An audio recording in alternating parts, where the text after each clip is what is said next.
the first question, I find it's really broad, and I'm looking at it, I thought it would be important to hear from the faculty first, because it kind of like sets the tone. So I wanted to know, I'll start with you, Angela, sorry, but I was wondering what drew you to science? And of course, I know what area of investigations and work that you're really, where your work is really centered on, but it would be nice to hear from you, like what drew you to science and your area of research, and what is your passion about that area? Okay, Henrietta, that's a great setup. You're setting me up to talk for like 45 minutes. So welcome to my TED Talk. But I guess, I think this is a great question, because the first thing that I need to get out of the way, in a sense, is a bit of who I am. So I have a Black mom, I have an Indian dad, and I was born and raised in my early years in Kenya. My family's from Kenya and Tanzania. And so I immigrated, I'm a settler to these lands, and I'm joining you today from Coast Salish territories. And I guess for me, my introduction to science came in, like high school usual stuff of like, you take your chemistry class, you take this, and then somebody says, oh, you're kind of good at this. Like somebody just sort of drops that kind of comment on you, and then you think like, oh, well, maybe I am good at this. I don't know.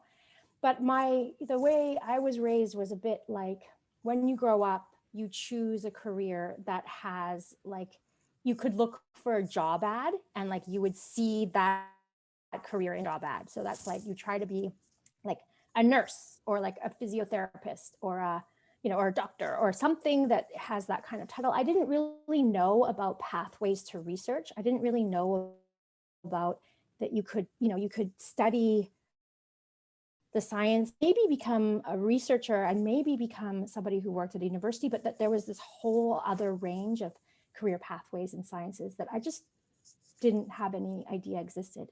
And I certainly didn't know that health sciences, like I didn't want to be a medical doctor, but I didn't know that like health sciences was like a thing. And so I think once I learned that I could use a propensity in sciences and couple that with other interests. If that's like in my case, I'm very interested in health equity and social justice, and I could couple those things. That's when the spark kind of was lit for me. So I think that's just, I guess, a little bit of the beginning of my journey. Kept that passion on? Is this been that as you advanced in your work, you grew more passionate, or what has been the drive and passion that has kept you going? I mean, I am outraged by injustice, and I don't have a lot of personal, I feel, capacities in other, like I don't have a lot of skills. I only have a few skills. And so I think I find my passion for this work because I have a skill set that I feel I can contribute. And my skill set comes through producing scientific evidence, right? Informing, doing my part, I hope, my aspiration, I guess, is doing my part to inform our discussions of equity and justice with scientific data. And so I think that is partly what fuels me to continue doing the work is fascinating. Obviously, I think I should maybe start with that. I love being a scientist. I love problem solving. I love the number of different tools that we have access to that we can kind of cultivate a skill set and apply them in different forums. So I love that, but I also love the potential for change that's inherent in the work that we do. Thank you. So I would hear from you next, Nafoni, but before you, I want to hear from Ralph. Like, is your journey different, and how is it different from Angela's?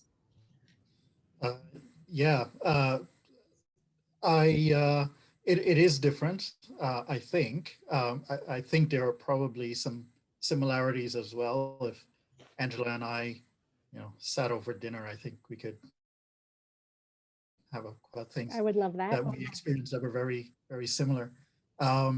but my history or my career path started in Aruba, where I grew up in the Caribbean, and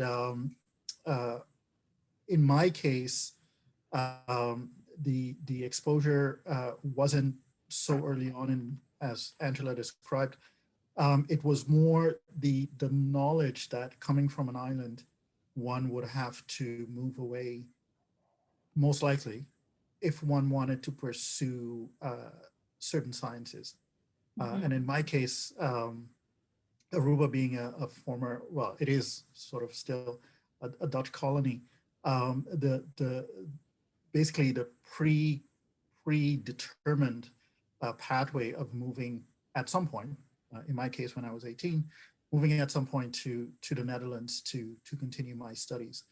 And so in school, in high school and so on, I was quite good at a package of courses that was centered around STEM sciences, so or STEM, the physics and chemistry and stuff like that. But I wasn't very good at biology, in fact.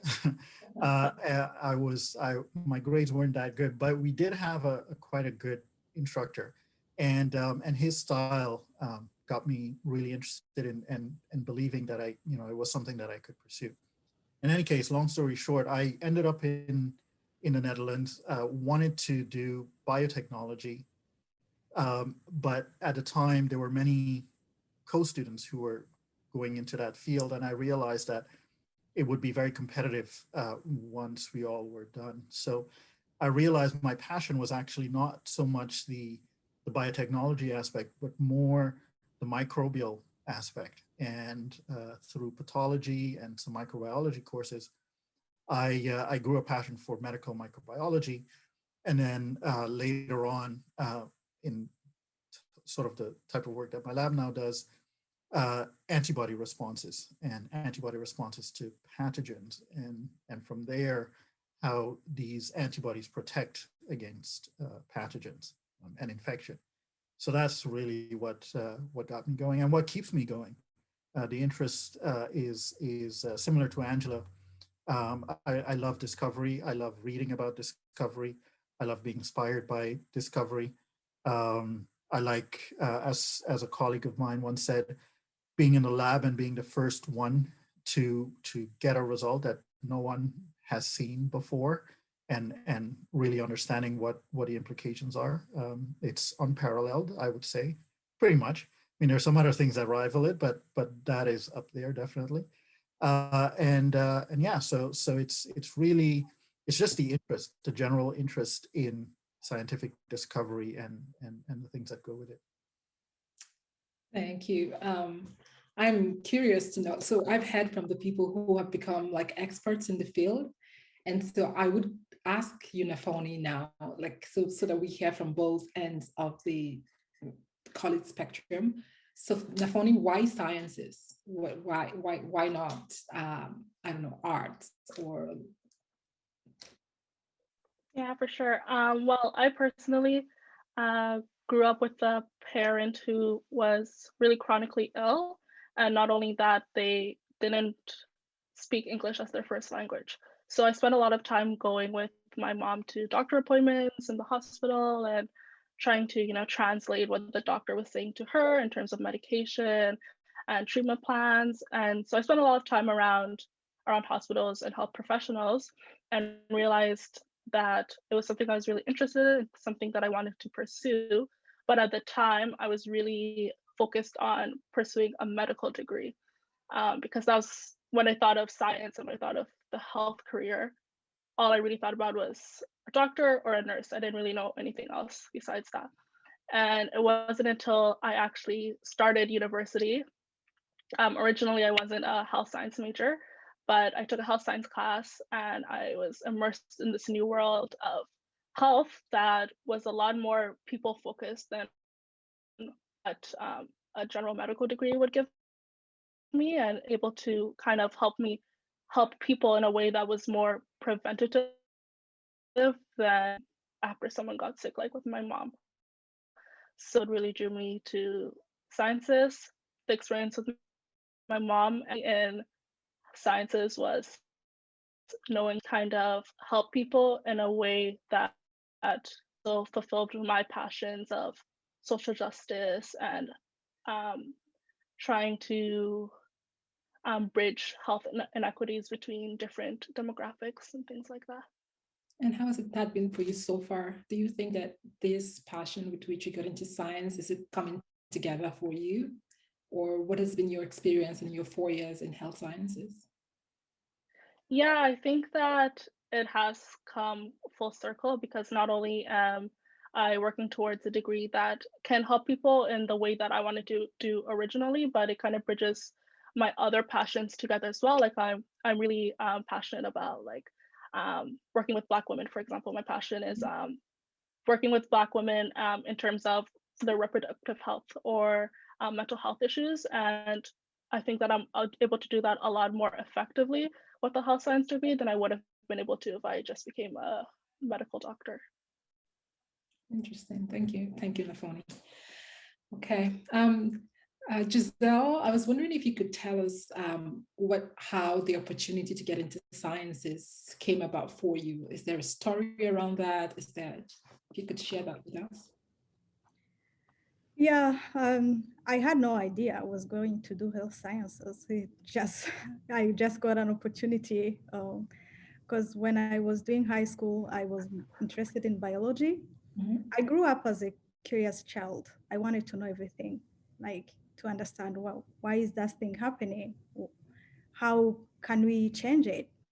So my curiosity drew me into science, but I never ever thought that I could go into health sciences. I only thought that I could probably just be a doctor, because in my culture also a doctor is someone who can do a lot.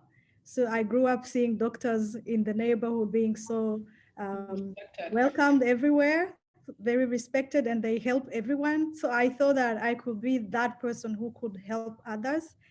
That's what I thought I would do. Mm-hmm. But then at some point in university, when I was undergrad, when I was doing sciences, I met one of the PhD students who were doing his PhD outside the country, in a foreign country, and came back home to do some of the practical research. And he was kind of initiating something new. And I got very interested to know what he was doing. And when I got the training from a group of experts who came with him, I was like, this is what I want to do. I want to be able to see things that we can't see here. So that was the analysis of chromosomal abnormalities. And he introduced that technique. And I was doing so well after the training that I was the person who was chosen to do that. I was like, yay. The first time I saw a trisomy, like 3 chromosomes attached together, I was like, yeah, this is the thing. And I was like, I will do sciences. I will continue doing research. Because he was doing research, I didn't quite understand all the implications about what you do and what comes after doing whatever you do. And yeah, things came along slowly, but now I am still struggling to get into science. Really, I'm not there yet. But that is how Thank I you. got into sciences. My curiosity drew me to this path, I guess. Thank you. Sion, can we hear from you? Why? How do you have any story or any experience you're willing to share with us about how you decided that this was sciences and what opportunities led you into choosing science? Yeah. I feel like everyone touched on little parts that also apply to me. So, growing up, I lost a really close family member to cancer when I was really young. And so from then on, it was just, I wanted to be a doctor. That was my plan. I don't know if I thought I was going to cure cancer or what, but it was in my mind. And it worked out because I actually loved science all through high school, all through my undergraduate. It was just so cool, so interesting. I love knowing how things work. I love biology, chemistry, all of it. So I did that for my undergraduate degree. And then I remember having this conversation with a friend about public health. And, you know, kind of similar to what some people have already mentioned, in my mind, when I thought of science, I just thought medicine, like that's the way you just become a doctor. I didn't really think of other different avenues. So when I had this conversation with my friend, it just sparked this thing for me. And I thought, oh, public health, like these population level strategies, making, you know, like infrastructural level change or capacity building, things like that. So I actually ended up going to Ethiopia, and that's where I had my first experience actually working in public health. Before that, I've been to Ethiopia so many times, and I would always volunteer in hospitals and clinics, and just making those comparisons to what I would see here growing up and then in Ethiopia. And so when I started working in public health there, that was really my moment of, oh, this is what I want to do. And I really shifted from like, oh, I want to now I want to get into public health. And so even now I'm doing some research projects that are also kind of weird for me, because I never really got into research, or I never saw myself getting into research. But again, seeing how there's so many different sides of science, so many different things that you can do there, which is kind of how I've built, at least over the past year, even I can say, have really touched on so many different areas within public health. And then the social justice aspect is definitely really a major focus of mine. And again, comes across through my studies and through the research project that I'm currently working on. So, yeah. Thank you. Okay, so now I want to touch on a little bit of what makes us unique as Black people in academia. And I wanted to ask you, Ralph, if you could share what has been your biggest success or happiest moment in your career, and if you could also tell what support system or what you consider to get into, you know, what you define as success. Yeah, that's a very thanks for that. So my greatest success, you know, I would put it this way, and I don't want to get too philosophical, but I'll put it this way: the things that I consider success have changed over time. So they've really been dependent on the career stages. So an early career success for me, I would say, was when I was finishing up my PhD. And this was, you know, maybe difficult to imagine, but at a time where email and stuff like that wasn't, you know, commonplace like they are now. So I actually remember sitting in a room in a lab where I was doing my PhD, which was in Germany, and typing up on what later became Word, typing up an actual letter, printing it out, reading it over, revising, printing it out, I don't know how many times, and eventually settling on, you know, what I wanted to send, and actually putting it in an envelope and mailing it off to a place called the Scripps Research Institute, which is a big biomedical research institute in the US. And actually then a couple of weeks later, getting a response from the professor there, who eventually became my mentor, saying, yes, I would actually like to have you. And not only that, I'd written to two professors, and both of them said, we'd like to take you on. The lab where I ended up going said, you don't even have to worry about funding. You know, we have some money, and come here, and so on. So that was the first success. And you know, maybe, you know, overall, maybe one thing that at the time understand what it meant. I still benefit from the fact that I ended up going there, because whenever I say I had been there, people understand the training that I would have gone through, and the quality of research that's done, and so it carries weight. I would say, in terms of my own research, after having gained independence, so getting my own lab, I think the goal is to get a major research grant. So my first major, I would say major research grant was an NIH grant, a few $1 million. and to have landed that essentially after just submitting, my first, well, it was my second, but my first real attempt at writing a successful grant. That was a major accomplishment. And the things that have kept me going over the years, because obviously not everything has worked. I know Angela could probably speak to this similar to me. Not everything works, you do get rejected. And the thing over time that has kept me going is the belief in science, and the belief that, and this is something that was told to me a long time ago, to believe in, the thing that you do, have a good idea and pursue it, but also be, critical enough to say when it's not working.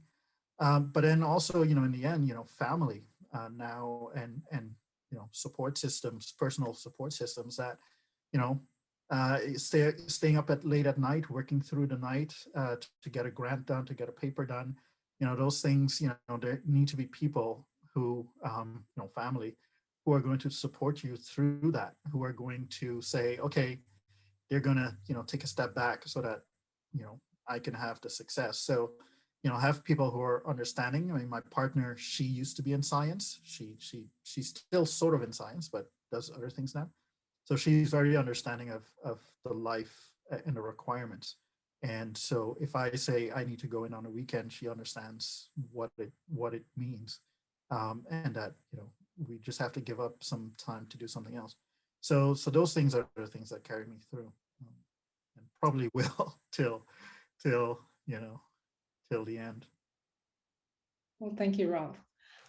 So Angela, can I ask two questions in one? What has been your happiest moment in your career? But also, as someone who has has a Black heritage, what has been your biggest challenge in the course of your career? Is there anything that stands out for you that was like a major hurdle that you had to walk through? Mm-hmm. Yeah. So first, I'll just say, Ralph, I love that so much. I love that answer so much, and just so much resonated with me with what you've said. So, but Henrietta, getting to your question, I think, I think I'll say, in terms of a success that relates to both parts of your question, success and challenge. So I really wanted to pursue questions about HIV and women. I wanted to focus on women in East Africa. That's like where I have and had a lot of family affected by HIV. I saw the gender dimensions as a young person, not having any framework to understand, like, what is it that I'm seeing? I wanted to focus on that for my research. I really wanted to focus on reproductive health. I wanted to do research on reproductive health sciences, and how that might be shifting in the context of HIV and expanded access to antiretroviral treatment. And so I kind of came out the gate for ready to do a PhD with this as like, this is the question, and I was really surprised to receive a lot of kind of, I don't know, like the casual way would be like poo-pooing. I don't know what the like formal way is to describe that, but just sort of some dismissiveness of like, this is actually not that big a deal. Like, you should prioritize questions that are more urgent, have, greater impact, just higher priority questions for your PhD. This is not really like HIV in women and like babies. It's like not really an urgent question. And so I felt very dissuaded from pursuing this line of inquiry, as in, and sort of felt like I was receiving a lot of warnings. Like, if you go this pathway, you're kind of setting yourself up for a pretty unsuccessful career. And, like, obviously you have to be stubborn, and you have to be hard-headed, and your whole life you hear these same stupid stories, and you develop this like innate sense of just like, okay, yeah, I know I have to remind myself, but like, I know why this is not a priority for you, but I also know why it is still a priority, and sort of getting that radar of being able to shift through that. I found personally that took me, it's a daily struggle. I know what Ralph is talking about. It's a daily struggle to be to have to just sort of recenter yourself, and like the questions that you're pursuing are important and they matter to a lot of people. And, you know, as you come up against people who don't have the same experiences or perspectives or, you know, lived experiences as you, the fact that it's not important to them does not mean it's not important. That has to be a pretty guiding light, I think, in navigating your career as a woman, as a Black woman, as an Indigenous, you know, BIPOC individual. That has to be a guiding light for you, because you will be told a lot about how your questions are not relevant, are not important, they are not priority, because the person who's listening to them, it is not a priority to them. That's it. That is the end of the story. So I think for me, a success then is that I did pursue that. I pursued that with my PhD. I found mentors and research sites and funding and, you know, like colleagues that agreed that this was a really important area of research, and I pursued it. And I think I got one of my first PhD paper was published in the American Journal of Public Health. And at the time that it was published, I just was like, oh, thank God, you know, Giselle knows what this is like. It's just like, oh, thank God, who cares? It's just published. Like, I'm just so tired of looking at this. And then I had the moment of, no, hold this moment, right? Like, this is a great journal. This is going to be the reach of this journal is really wide and far. It's not a niche journal. And it is a question about childbearing and, you know, family building for women living with and affected by HIV in East Africa and South Africa. Like, you know, you pursued this question, it's important, and it's going to reach an international audience. So I think that, you know, that challenge of you know, we all have the stories of the micro and macro and overt forms of racism and systemic biases. Those individual stories, I know we all share. And I think in being a person in science, there's an additional layer, because science is driven by questions that matter. And a large part of what gets evaluated is the significance of the question that you're pursuing. This is an extremely subjective criteria, right, Ralph? I mean, you're a basic scientist, but you can also agree, right, that this is an extremely subjective. I couldn't agree more. Yeah, it's totally subjective. It's subjective to the point of frustratingly subjective, but it's exactly as you say. You have to push through it, and Exactly. you know, you try. Maybe you do too. I do try to look at when criticism is raised. I do try to focus on the question and basically circle back to, okay, am I asking, you know where you want to go, but you know, sometimes it's not so much where you want to go, it's how you plan to take that on that people have a problem with. So sometimes it does merit going back and think. I've always tried to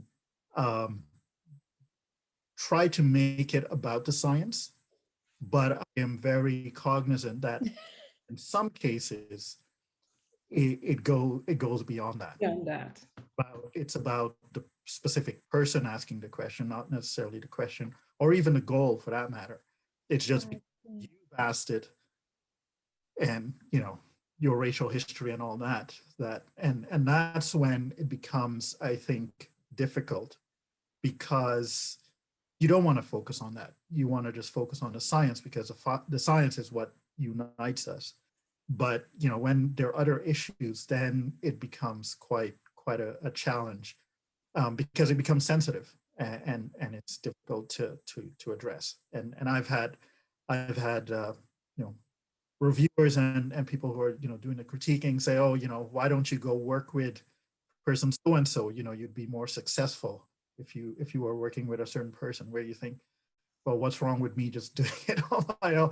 You know, it's like this is beside the point. You know, you're not telling me how I should get to my goal. You're telling me that I'm not going to get to my goal unless I work with, you know, a certain renowned professor and he's white and he's in a big lab. You know, so yeah, there's been that kind of stuff as well, which is unfortunate. Yeah. Thank you. I should move on to the next question, but I'm actually, I want to ask Giselle, being someone that is doing your PhD now, as against Angela and Ralph, who completed their PhD several years ago, do you find that as a Black woman, your challenges are any similar to what they faced, or are your challenges different today? What is your experience? I think my experience is not very different, but I wouldn't say that it's exactly the same, because at least they paved the way. Yeah, when exactly. there are people who went there first, there are things that they have done so that they make it easy for us. Yes, exactly. So I would say that the challenges are still there, but some that are not as it used to be in the time they did it. That's a very resounding answer. And that's a very resounding response, Angela. Thank you very much for that. So I'll move on and I'll ask you, Sion, you are in your second year, that's your final year of your MPH program. Can you tell us a little bit more, like share what your further aspirations for you in your career as, following up with your response of, of wanting to get into health sciences or public health because of the reach, far and wide reach, and how much you could do rather than just a specific area like being a doctor, or what are your further aspirations, or what do you intend to do after this? Yeah, that's a great question. One that I maybe have not completely fleshed out, but I'll use this opportunity for that. So my main interests are in global health. I've always, as I kind of mentioned before, I've always wanted to go back to Ethiopia and work there, but also in other areas of the world as well.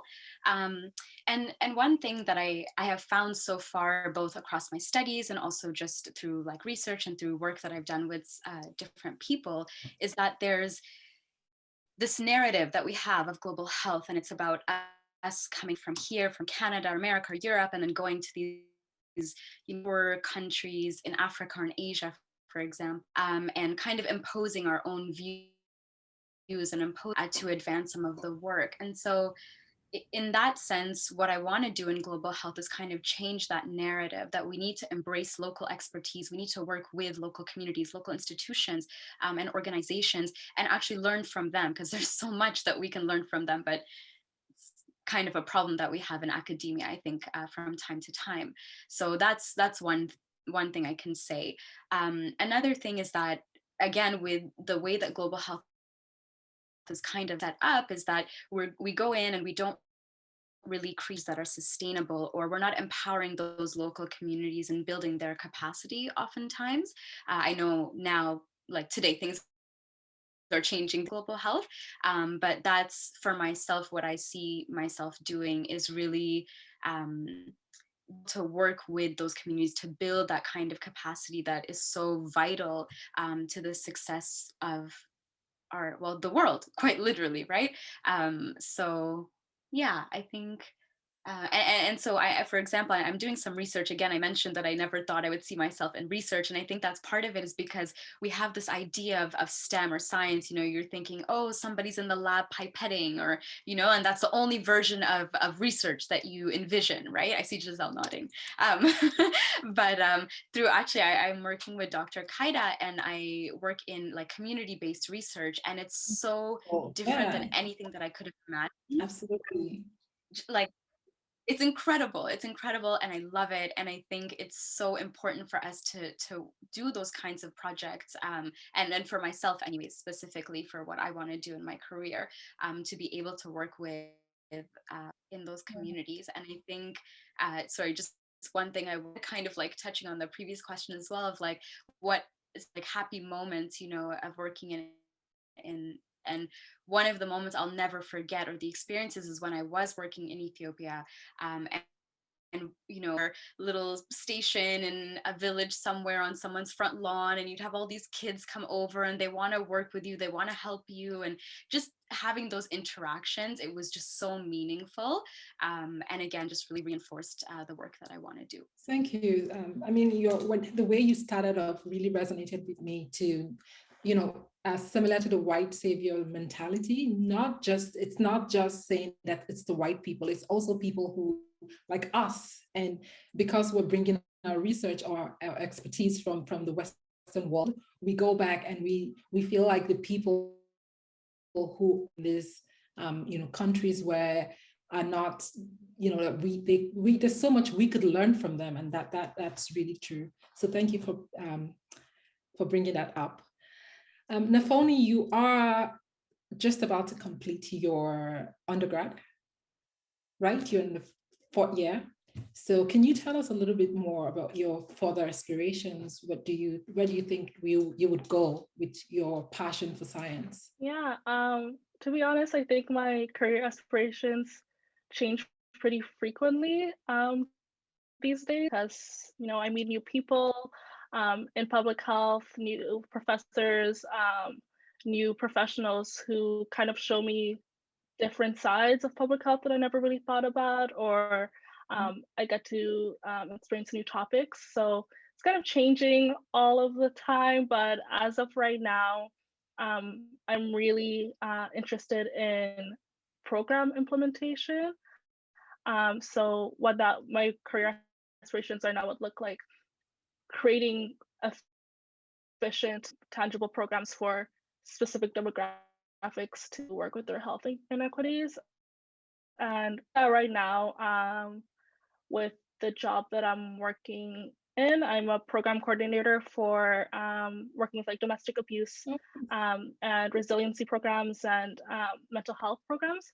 And that kind of sort of opened up a path for me, because I'm able to do what I said, create programs and implement these programs in specific groups. But further on, I think I want to work a little bit more closely with communities that I'm familiar with and communities that look like my own. I personally came with my family from South Sudan as refugees in early 2000s, and I've wanted to be able to give back, and I kind of see it as like helping the people that I left behind, which I don't like want to say it like that, but I guess like that's how I feel.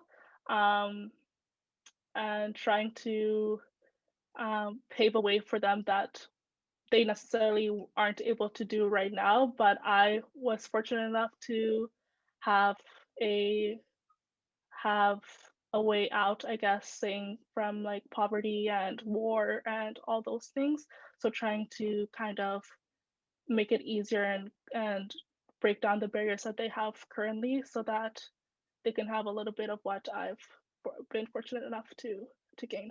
Thank you. While I still have you, I'll ask Nafoni, is there any Black scientist or academic that you look up to in your work, or who inspires you, or you want to, is there a story around that you want to share with us? Do you have anybody? Yeah, I'm gonna be honest, like being in the Faculty of Health Science, there's not a lot of Black people in this faculty, so I've never really had the opportunity to, until today, meet any Black scientists until I came here and met Professor Pamphlet and Professor Kaida. So I guess now that I've met them, they would be inspirations to me, to be honest, because now I can see a future for me potentially, or another career aspiration that I can try and attain. So yeah. Thank you. Yeah, I have my mentors too in this panel, so I understand. Yeah. Giselle, can you tell us what it means to be academically successful as a Black scientist to you? And that's personally and professionally? That's a tough question. I didn't expect to get this question, honestly. I'm sorry. It's open. I mean, I was thinking about this, what is to be academically successful, and I honestly don't know. I think it's something that you achieve on a regular basis, because in academia, you were always looking forward. There is no time when I think people in academics are like, oh, I got there and I'm satisfied now, it's over. No. Uh, um, I think for students, the level of success is to like, I finished school, I'm not a student anymore, but I'm going to the next level. Mhm. And for professors, I think it's like, oh, I have done this, now it's time to move to the next level. So I think being successful is to be able to achieve your goals like on a regular basis and be able to move forward, not to be stuck in one thing and not be able to see the next step. That's how I look at it. And I don't know. That's what I see as being successful in this. That's a good way to see it. Ralph, what do you think? What would you say it is what is the feeling of saying that I am academically successful as a Black man in science? Yeah, I think Giselle actually summed it up well. You know, it's always the pursuit. I mean, my own experience. You know, until recently, I was, you know, had a lab and stuff, but just to challenge yourself to say, okay, you know, what is there other things that I can do? You know, is there other ways I can contribute? And given some of the things that have happened, especially in the U.S. around racism and being involved and trying to do something, there's obviously there's stuff that can be done, but one of the ways that one can probably contribute and might be counted as success is taking from what Nafoni said and what Giselle said just a while ago, is being inspirational, or being something that others look up to. And it's not that I'm a person who needs admiration or anything to survive, but I've come to learn really over the last few months that sometimes it does help to be in certain positions. So if I can assume certain roles, leadership roles or so on, others can be inspired to pursue similar roles or parallel roles, then I would count that, I think, as a success. When it comes to me personally, I think just doing good science. I mean, that's really what it comes down to. Some new discovery, something that people haven't heard of before, thought of before. Those are generally the measures of success. Family wise, it's just my son was 8 year, turned eight back in January, and my partner and I looked at each other at some point and said, wow, we've actually done 8 years of this. We must be doing a reasonably good job, and it's just the acknowledgement that because obviously none of us start off with a lot of experience in this area, and you don't know what's going to come. So just to maintain a level of sanity and balanced, relatively speaking, is a measure of success, I would say, and being part of that is obviously great. Thank you. I think I would like to hear from everybody actually for this question. So Sion, what do you think? Yeah, so again, a tough question to answer, but I think for myself, it's really about being able to carry forward what I've learned, but beyond just like explicit skills, like, oh, I can code in R or something like that, but like analytical skills, something that I can actually apply to other situations, and that will actually help me to be able to be critical in my work. And I think health is a place where we do need to be quite critical, given, of course, all the determinants of health. You know, we're talking about racism or any of the isms, quite frankly, that you can choose from. So I think for me, that's one thing that's really important. And then the second thing is, yeah, creating opportunities for new students or whoever it may be. It doesn't have to be a student, but creating those opportunities for mentorship for others. And honestly, I can say, and I know Dr. Kaida, you might be tired of hearing me say this, but really, I'm just so always eternally grateful to her. I always say this because same. But without that mentorship, you know, it's really hard for us, you know. That's part of the challenge of being Black and in science, especially because you don't have those people that are there supporting you, that are encouraging you. And Dr. Kaida is really one of my biggest mentors, really, I can say that. So I think that's a part of being successful, is being able to leave that legacy and being able to help promote other people, your colleagues, your friends, anybody who comes afterwards, to be able to be just as successful or even more successful. Yeah. Angela, two people on the panel and myself have said that we look up to you as, you know, a mentor and someone up there who we kind of want to be like. And so I know that is a major sum. Are there any others? I mean, it's such an honor. It's such a point of pride for me. Thank you all for saying that. I'm not surprised, but I guess success, I don't know. I mean, I honestly don't know. I don't really know what success is. I am notoriously thin-skinned. I think all of you who know me know that. I take rejection very personally. And it has been a hard journey in an academic career where rejection is kind of name of the game. Mm-hmm. So I guess success, what is success? So maybe I'll describe it in a different way for me. So I think in getting into science and into academia, of which as I said at the beginning, I just knew nothing about. I didn't see a lot of pathways that felt authentic to me and felt like, oh man, like doing that. And so a lot of advice along the way, right? Again, you're going to have to try to filter out like what is actually advice is not, and that's just a whole skill set. But I just, you know, you get a lot of advice as Ralph is saying, like about, you know, having kids or not having kids and family and how much time to spend and how to balance. And, you know, if you're involved in any global work, how much time away and how much whatever. And the models that I sort of see me were just like really not appealing. So I really wanted to work. I wanted to do the science, but I didn't want to lead the life that it looked like you had to lead.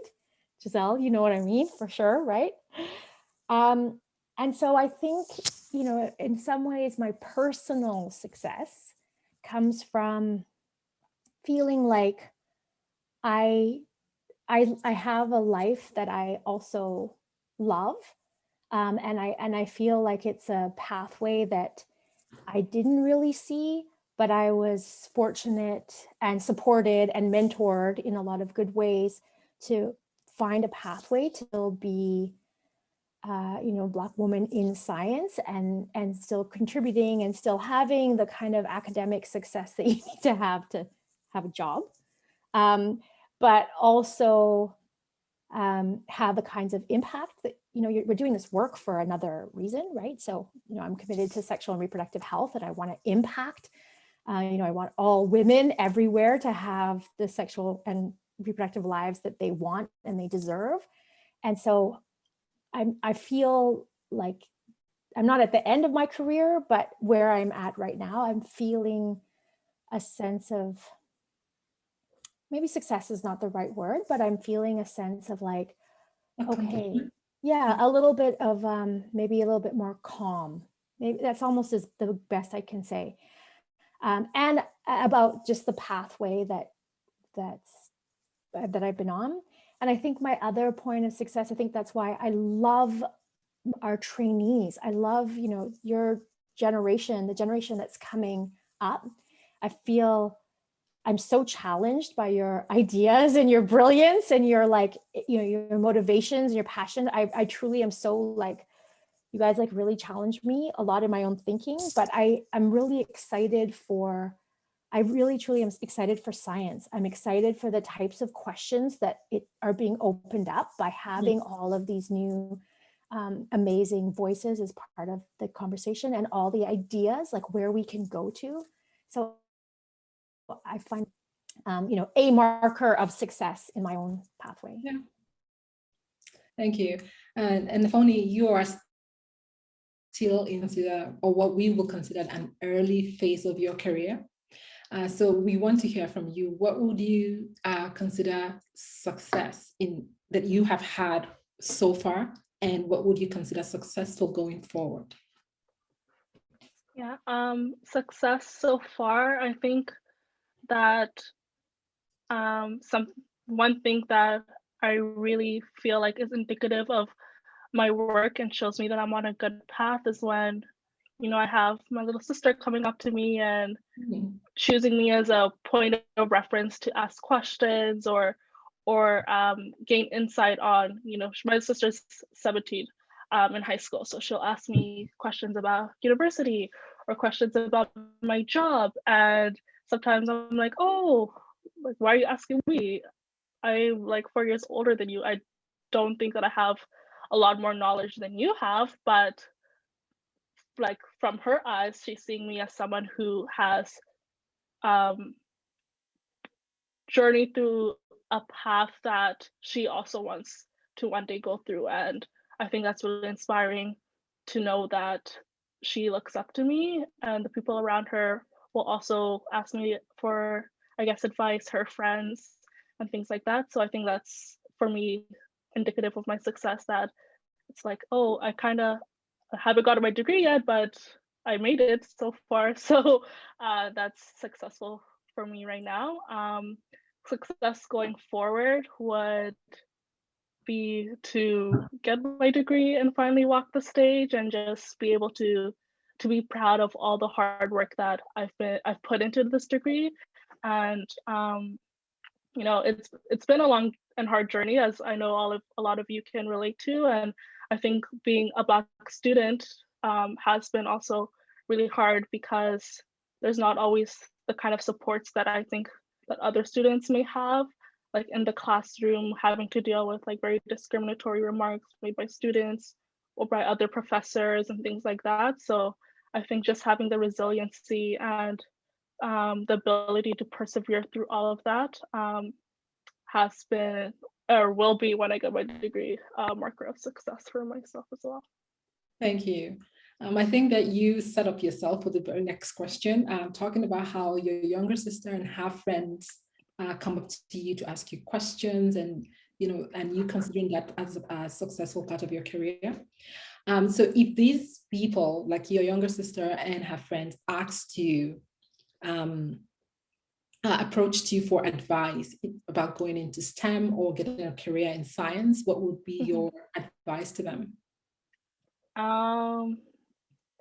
What I always tell my sister is to not let her setbacks or her failures be an indication of whether or not she should continue on with college or post-grad or anything like that.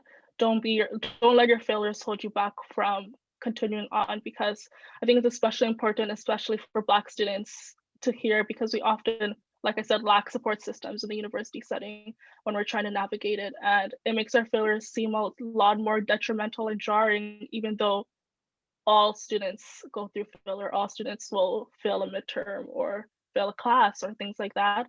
So it's important to recognize early on that, yeah, you might experience pushbacks and you might fail from time to time, but you have to persevere through your hardships, because you are meant to be there as much as any other person.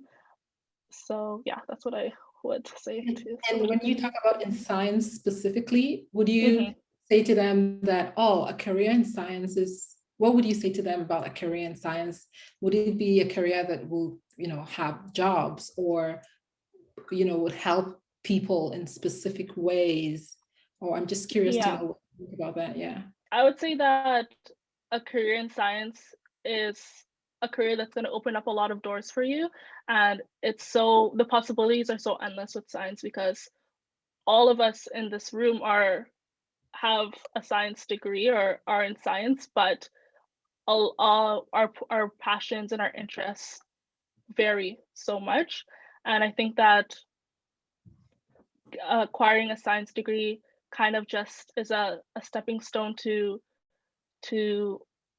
like a world of things that you never really experienced. Like for myself, I entered a science degree not really knowing what I could do with it, but now that I'm almost done my science degree, I can't even begin to pinpoint what I want to do because the possibilities are so endless. So I would just say start, and things become a lot more clear as you push through, and you learn more, and you network more with professors, and you network with the people in the profession, and things will become a lot clearer after that. Thank you. Angela, you've gone through, you're not at the end of your career, obviously, but you've gone through I think, through high school, through university, master's, PhD, practice, and just there's so many facets to your career. So what would be the right advice to give to, I don't know, imagine you were talking to a high school group of students who are interested in a career in science. I think that being someone with all of the experience that you have, I want to, if you could share with us what your one advice to them would be.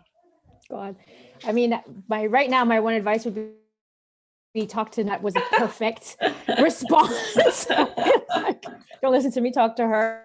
I think she just hit it. She just totally nailed it. Yeah. And I guess the only thing that I would add, being on this side of the equation now, is if you're interested in a degree in sciences, pursue it. We need you. We need your ideas. We need your thinking. You belong here. You deserve to be here. You're as capable as anybody who you might be like, oh, Black. Yeah, who are not Black. And yes, you absolutely 100% should be here. And I think the practical piece of advice is reach out to professors, reach out to other students, reach out to mentors, and your success rate might not be very high. Okay, so like, for instance, lots of people email me, and depending on how behind I am in my inbox, I get back to them or I don't. It's not personal. It's just like a function of the capacity that I might have at any given time, but be persistent. It's not a function. If you email a prof once and you're like, oh, I would really love to do that, and she doesn't get back to you, it's not a function of she's not interested in me. She, I don't belong here. She's not the kind of student that I want. It's none of that, right? So just be persistent. And, I think for at least, for Henrietta, for you and for Sion, I mean, some of our most productive, two of my most valued relationships with current and former trainees have come from that sort of like just reaching out, right? Just coming forward and connecting. And it can be intimidating because you're young and you're an undergraduate student and you're talking to a prof and you're like this, but we want to hear from you. We genuinely do, right, Ralph? Like, we genuinely want to hear from Black students in particular. I think we can say, reach out. And don't take it personally if you don't hear back. It's a function of my own personal limitations, not yours. And be persistent. Thank you. Ralph, we were talking about what advice you would give to a younger student, or like a young person who's trying to get into a career in sciences. And from your experience and everything that you have learned throughout your career, we want to hear what you think, what your advice would be to them. Oh, well, yeah, I picked up on what Angela was saying. Yeah, I mean, one word: perseverance. I mean, you have to have that. In fact, it doesn't even matter if you want to stay in science, but if you want to get involved, perseverance is the one thing that you'll have to be able to learn, because you have to develop your interests, and you're going to have to convince people that they should listen to you. I mean, it's Angela's story, the rejection. You have to, you might feel bad about it, That's fine. You don't get a response. A week has gone by, you don't get a response. But if that's what you want to do, then you have to send the second email, Yeah. right? And say, hey, I emailed you. This is what I'm looking for, and now, speaking of rejection, you have to also be able to accept that maybe when you do get a response, it is not the response that you would like to hear. But that is part of it. But that doesn't mean that you should then say, oh, well, I failed at my mission. I think that's the challenge of saying, okay, well, this one didn't work. This salvo didn't work. Let me see if I can Try again. better somewhere else, right? Or eventually convince someone that they should take you on. Because sometimes, Angela mentioned, time. A lot of times, I think I want to say younger people. I mean, we're all sort of young still, hopefully. But sometimes I think some people who are less experienced feel that because they haven't quite gotten the answer they wanted, that it means that their idea is bad or that they shouldn't pursue something. And so my suggestion to the younger generation is, if you're passionate about something, by all means pursue it. If someone gives you a suggestion as to something else that you should do or should consider doing, consider it. I mean, that's really what they're asking you. They don't say that's what you have to do. Consider it. Think about, what your plans are. Is that your goal? I've had students sitting in my office who wanted to come work in my lab, but then after talking, it actually, it filters out that they're interested in something else. It has to do with being around a lab, but they don't want to actually stand in a lab. And most importantly, the failures that come from standing in the lab. They're interested in something else. And so when you can sort of get that conversation going, or when people can talk to each other and get the knowledge of what an email actually says. If it says, no, I don't want you, but maybe you should look here and there, just think about it. And but yeah, be persistent and persevere.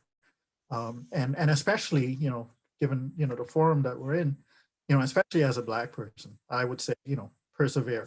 Some things are racial, and, hopefully we'll get past those, but still, just persevere. Just convince people that you are bringing something to the table, and it's interesting, and you want to work with them, and they want to work with you. And if you can make that bond happen, then it'll be good. Because, Angela, me, we're all, we're still human at the end of it all. And, we do make mistakes. I've certainly said no to people who later on I find out, I've gone on to do great things. You're like, I shouldn't have been that quick. But sometimes time and everything else that's going on, you just don't have the time to quite see what it is that you have in front of you. So sometimes you do say no, but then sometimes if someone perseveres, you get a second chance to look at them. So, persevere, just persevere and stick with it. Thank you. So we're rounding up. We have 8 minutes, but I want to still hear from Sion and Giselle. So if you both can take 1 minute each to tell us what you would tell a younger person who's trying to get a career in science, starting with you, Giselle. I think they said most of the main things that I would also say. Yeah. And I think the thing that I would add on that is that science is hard. True. You also have to be patient, and you also have to be resilient. You're just not gonna go to science and boom, everything happened like you expected. Because when you hear about people doing it, or you see people who have reached far, you think that it's easy, but it's hard. I would tell the person to pursue their dream and focus on their goals, not be discouraged easily, and keep the eyes on the focus. Yeah. On the prize, yeah. And then be resilient and keep working. Yeah, that's what I can add. Yeah. Sion? Yeah. I think I would also add, first of all, yes, I agree, Giselle, it is very hard. But I also think that that's something that people often tell younger kids or students, that it's too hard. And I want to make that particular distinction. Don't be intimidated. It is hard, but if you're passionate about it, you'll put the work in, right? That's kind of how things go when you're passionate about something. And then the other piece I would also add is that there's so much diversity within STEM, within sciences, and that you should take your time to explore all of those different options and what it could be. You know, as we mentioned, for it doesn't have to be doctor or lab technician, etc. There's so much variety, so you can try different things, take that time. And again, don't let people tell you, oh no, that one's not good enough, this one is better. And even for myself, personal experience, I had people tell me that when I decided to pursue public health, no, you should still be a doctor, why are you moving away from medicine? But you know, what works for you is what's going to work for you. Always make those decisions that are in line with your values. Be passionate, be excellent, be amazing, be yourself. And as everyone said, persevere. And you can do more than one. You can be more than one thing, right? So there's no area that says once you're in one little niche, you have to stay there. So you can diversify yourself and be whatever you want to be. Okay, I think we've done justice to every single question here. It's surprising. Yes. Can I ask you a question? Yes, please. Because I don't know that everybody knows that you're a medical doctor and then you pursued an MPH. Yes. And so I think that I would love to hear from you as well in terms of, maybe like this last question, given the success that you've had and the ways that you've diversified your career, what is the advice that you would give to other young Black students interested in STEM? Well, I mean, I think that every single question, like every single answer that I could possibly give has been said by someone here. But generally, I'm a person who is interested in too many things. Too many. I even in medicine, sometimes it's like a flight of ideas. I want to be this, I want to be that. In public health, I want to focus here and I want to focus there. And then I have other interests. I have interest in writing. I have a flair for fashion. So it's just so what I would say to a younger person trying to pursue science is, for sure, do it. And do not be intimidated, do not be afraid, do not be discouraged. You can do science 100% and you can do 100 more things on top of that. So there's no limit to what you can do, even at a given time. You just have to have the right focus, keep your eyes on the prize, and keep mining yourself, diversify yourself. And that's the only way I think that we can stand out as Black people, and especially as Black women. So I would say for sure do science, but hey, keep your eyes open. You can do so many other things on the side and you will be successful for sure. Thank you, Angela. Yeah, I would add, I think Nafoni mentioned this, how her interests had, even as a relatively junior student, has changed, over a short while. And I think that's a good thing. I think actually it's not a bad thing. I actually am more concerned with the students who come to me and they have this very uniclops focus of, oh, well, I would just want to do this. And if it's not this, and you tell them, well, let me hear your story. And the story is actually completely not where the focus is. So exploring your different interests and figuring out letting yourself figure out what your interest is actually the better way to go. And if you don't, even if once you graduate, you don't quite know, even that's fine. I mean, as long as you have a passion for doing something, it'll drive you forward and you'll figure it out eventually. Thank you. I want to say thank you to everyone, and I worry that we might run out of something to say in 90 minutes, but no, we are just right on time. It's 5:28, so thank you for bringing in your true feelings and thoughts and so much context. I think we could even go for another 30 minutes if we had the time, but yeah, so thank you. It's really nice to hear from everyone, hear everyone's perspectives, and it was a great conversation. Thank you for facilitating.